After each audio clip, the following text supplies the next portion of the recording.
नमस्कार, मैं हूं डॉक्टर अन्नपूर्णा से और ये है टेस्ट ऑफ नॉलेज सीरीज। और इस सीरीज में आज हम बात करेंगे लैप्स रेट की। इसमें 10 मल्टीपल चॉइस क्वेश्चंस होंगे लैप्स रेट के बारे में। But before that, if you are new to my channel, please do subscribe and if you like this video, share it with at least 3 friends और WhatsApp groups as guru dakshina. और कोई fees नहीं भरनी, बस गुरु दक्षिणा के तौर पे इसको शेयर कीजिए। So let's begin. Question number 1, what is lapse rate? Lapse rate क्या होता है? ए, change in temperature with increase in height above the sea level. B, decrease in temperature with increase in height above the sea level. C, increase in temperature with increase in height above the sea level. या D, all of the above. The correct answer is B. The correct answer is B. Decrease in temperature with increase in height above the sea level. जो ideal lapse rate होता है वो यही होता है कि किस स्पीड से टेम्परेचर घटेगा जब हम ऊपर की तरफ बढ़ेंगे, समंदर सी लेवल से ऊपर की तरफ। ठीक है, हाइट या ऑल्टीट्यूड एक ही बात है। Question number 2, negative lapse rate is also called A, temperature inversion, B, temperature reversion, C, adiabatic lapse rate या D, plume. Negative lapse rate को और क्या कहते हैं? नेगेटिव लैप्स रेट को टेम्परेचर इन्वर्जन कहते हैं। A is the correct answer. Temperature reversion कोई साइंटिफिक टर्म नहीं है। There is no scientific term like temperature reversion. Temperature inversion is the correct term. And adiabatic lapse rate is a different term. It is when a parcel of dry air, the temperature of the dry air decreases with increase in height. That's called adiabatic lapse rate. And plume is a column of polluted air coming out of a stack or a chimney. ठीक है, तो negative lapse rate को temperature inversion कहते हैं। Question number 3, which of the following mathematical equations describes lapse rate? इसमें से कौन सा मैथमेटिकल इक्वेशन है जिससे लैप्स रेट का डिस्क्रिप्शन है? L is equal to minus dt by dz, L is equal to dt by dz, L is equal to dz by dt या L is equal to minus dz by dt. Correct answer is A. L for lapse rate, dt is temperature and dz is height. तो height जो होता है वो x y z जो 3 dimensions होते हैं उसमें जो z होता है वो height के लिए होता है। ठीक है, तो dz dt by dz और नेगेटिव साइन की टेम्परेचर हाइट के साथ या ऑल्टीट्यूड के साथ घट रहा है और यही लैप्स रेट होता है। dt temperature, change in temperature, और dz होता है चेंज इन हाइट और नेगेटिव है टेम्परेचर का चेंज। इसका मतलब कि लैप्स रेट में टेम्परेचर हाइट के साथ घटता है और यही लैप्स रेट होता है। Question number 4, what are the different types of lapse rates? अलग अलग टाइप्स के लैप्स रेट्स कौन से होते हैं? Adiabatic lapse rate, environmental lapse rate, dry adiabatic lapse rate, moist adiabatic lapse rate. Okay, choose from the codes below. Only A, only B, C, A and B या D, all of the above. And the correct answer is D, all of the above. Adiabatic lapse rate भी होता है, environmental lapse rate भी होता है, dry adiabatic lapse rate भी होता है और moist adiabatic lapse rate भी होता है। Lapse rate होता है decrease in temperature with increase in height और adiabatic process होता है thermal expansion का। environmental lapse rate जो existing lapse rate है वो होता है। dry adiabatic lapse rate तब होता है जबकि parcel of air जिसका temperature height के साथ घट रहा है वो एकदम ड्राई है, उसमें कोई मॉइस्चर नहीं है। और मॉइस्ट एडियाबैटिक लैप्स रेट तब होता है जबकि जो एयर है उसमें बहुत सारा मॉइस्चर होता है। लैप्स रेट के ऊपर मैं अलग से डिटेल वीडियो बनाऊंगी और तब मैं सब कुछ और क्लियर करूंगी। Question number 5, the rate of decrease in temperature with height in stationary atmosphere is called.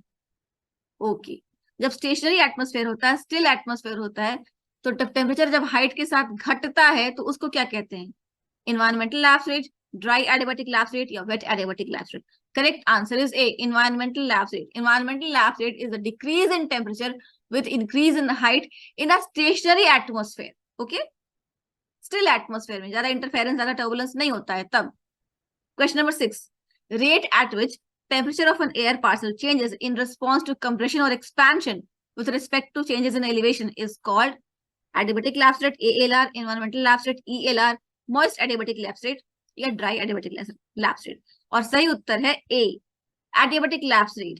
Adiabatic lapse rate वो होता है जब कोई एयर पार्सल जो है ऊपर उठता है और उसमें एक्सपेंशन या कंप्रेशन होता है और उस हिसाब से उसका जो हाइट के साथ टेम्परेचर जो है वो चेंज होता है और उसको एडियाबैटिक लैप्स रेट कहते हैं, क्योंकि एडियाबैटिक लैप्स रेट में एडियाबैटिक थर्मल एक्सपेंशन होता है। Question number 7, which of the following could be used to determine if the atmosphere is stable or not? अब इसमें से कौन सा फैक्टर है जो एटमॉस्फेरिक स्टेबिलिटी को दर्शाता है? Existing lapse rate, atmospheric pressure या सरफेस टेम्परेचर। तो surface temperature is clearly not the correct answer, so process of elimination में हम सरफेस टेम्परेचर को हटा देंगे। अब बचा एटमॉस्फेरिक प्रेशर और एग्जिस्टिंग लैब्स रेट की। अभी और जो एग्जिस्टिंग लैब्स रेट है, मतलब change in air temperature with increase in height, उससे भी पता चलता है कि एटमॉस्फेयर कितना स्टेबल है।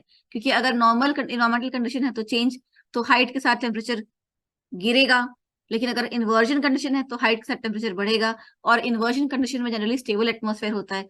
So the correct answer is ए। ठीक है, question number 8, what are the standard temperature and pressure at MSL? MSL here stands for mean sea level. तो मीन सी लेवल पर स्टैंडर्ड टेम्परेचर और प्रेशर क्या होता है? 15 डिग्री सेल्सियस होता है टेम्परेचर, और 1013.25 मिलीबार होता है प्रेशर। ठीक है, और अगर सेल्सियस को हम फ़ारेनहाइट में कन्वर्ट करेंगे तो 59 degree Fahrenheit and 29.92 inches of mercury. Millibar की जगह हमने मरकरी के कॉलम की हाइट को डिनोट किया 29.92 इंचेस, तो ये भी सही है। इसके अलावा 59 degree Fahrenheit and 760 mm of Hg। तो अगर 29.92 इंचेस को मिलीमीटर में कन्वर्ट करेंगे तो 760 आएगा, तो ये भी सही है। तो ए बी सी तीनों सही है। D 59 degree Fahrenheit and 101.325 kilo pascals, और अगर इसी प्रेशर को हम पास्कल्स में कन्वर्ट करने के तो 101.325 आएगा। तो ए बी सी और डी सही, सभी सही है। So D all of the above correct answer.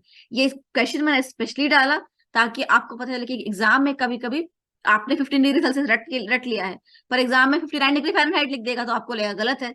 तो यूनिट्स भी इंपॉर्टेंट होते हैं यहाँ पर। ठीक है, और इस तरह के क्वेश्चन एग्जाम में पूछा जा सकता है। Question number 9, what is dew point? The temperature at which air becomes saturated and condensation begins to form dew drops. The temperature at which rate of evaporation equals rate of condensation. The temperature at which dew always forms. The temperature at which precipitation occurs. So clearly temperature at which precipitation occurs ये नहीं होता है dew point. Temperature at which dew always forms ये होता है dew point. और temperature at which rate of evaporation equals rate of condensation, ये भी कुछ क्लियर, ये भी कोई हार्ड एंड फास्ट रूल नहीं है। The temperature at which air becomes saturated and condensation begins to form dew drops, ये होता है ड्यू पॉइंट। ठीक है, तो answer is A and C. The temperature at which air becomes saturated and condensation begins to form dew drops, तो dew drops form होता है। और the temperature at which dew drops always form, की उस तापमान पर ड्यू ड्रॉप्स बन ही जाएंगे। तो ए और सी दोनों सही है। ठीक है, B is the correct answer. Let's look at the final question. Question number 10. If the temperature of a given parcel of air decreases at the rate of 3 degrees Celsius every 2 kilometer of ascent, then what will be the lapse rate? तो ये तो हम सब जानते हैं कि lapse rate is equal to change in temperature, जो lapse rate होता है, तो change in temperature with increase in height. तो change in temperature का rate है 3 डिग्री सेल्सियस और हाइट है 2 किलोमीटर, तो इसका जो एल होता है वो लैप्स रेट होता है minus dt by dz। dt is change in temperature और dz इज हाइट, तो lapse rate is equal to -3 change in temperature with every 2 kilometre of height. -3 divide by 2 is equal to कितना होगा? -1.5 degree Celsius. और क्योंकि lapse rate में हमेशा minus ही sign होता है, तो whenever there is a minus sign तो लैप्स रेट हमेशा पॉजिटिव ही समझा जाएगा। तो लैप्स रेट होगा L is equal to 1.5 degree Celsius पर किलोमीटर। तो A is the correct answer. ठीक है, इसको हम बंद करेंगे और A is the correct answer. I hope आज जो हमने डिस्कस किया आपको समझ में आ गया होगा। In case you have any doubts, difficulty और disagreement, please let me know in the comments below and do check out the description box for more such practice tests. Thank you.